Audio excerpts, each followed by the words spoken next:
नालंदा के मगड़ा शीतला माता मंदिर में हुए हादसे के बाद बिहार राज्य धार्मिक न्यास बोर्ड के अध्यक्ष प्रोफेसर रणवीर नंदन ने मौके का दौरा कर प्रबंधन में चूक स्वीकार की है। उन्होंने मृतकों को श्रद्धांजलि देते हुए कहा कि बढ़ती भीड़ को देखते हुए बेहतर प्रबंधन जरूरी है।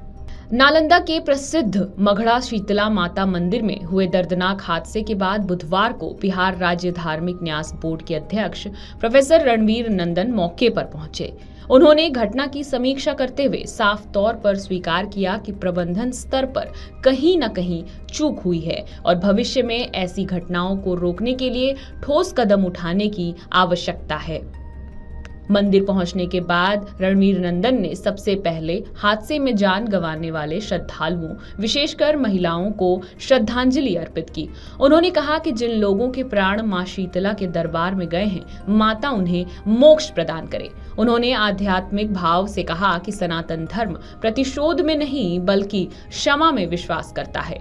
उन्होंने प्रार्थना करते हुए कहा कि जिन लोगों की लापरवाही से ये घटना हुई है, माता उन्हें क्षमा करे और सद्बुद्धि प्रदान करे। मगड़ा मंदिर के मौजूदा प्रबंधन पर सवाल उठाते हुए अध्यक्ष ने कहा कि आयोजकों को अपनी प्रबंधन क्षमता दिखानी चाहिए थी।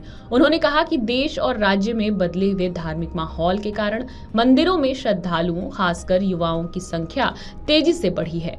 उन्होंने प्रधानमंत्री और मुख्यमंत्री द्वारा किए गए मंदिरों के जीर्णोद्धार कार्यों का उल्लेख करते हुए कहा कि अब युवा पिकनिक मनाने के बजाय मंदिरों में दर्शन करने पहुंच रहे हैं। उन्होंने जोर देकर कहा कि जब भीड़ बढ़ रही है तो प्रबंधन को पहले से योजना बनानी चाहिए कि 200, 500 या 1000 लोगों की भीड़ को कैसे नियंत्रित किया जाए। मीडिया से बातचीत में रणवीर नंदन ने कहा कि मगड़ा शीतला मंदिर फिलहाल धार्मिक न्यास बोर्ड के तहत पंजीकृत नहीं है, लेकिन कानून के अनुसार बिहार के सभी मठों और मंदिरों की सुरक्षा और व्यवस्था की जिम्मेदारी बोर्ड की ही होती है। उन्होंने स्पष्ट कहा कि इस हादसे के बाद अब मंदिर के संचालन और प्रबंधन को बेहतर बनाने के लिए ठोस निर्णय लिए जाएंगे। उन्होंने ये भी कहा कि इस घटना में हुई चूक को नकारा नहीं जा सकता, लेकिन अब स्थानीय लोगों और धार्मिक न्यास बोर्ड के सहयोग से ऐसा प्रबंध किया जाएगा जिससे भविष्य में किसी भी श्रद्धालु को अपनी जान न गंवानी पड़े। आपके राज्य की खबरें, आपके शहर की खबरें सबसे पहले जानने के लिए देखते रहें अमर उजाला।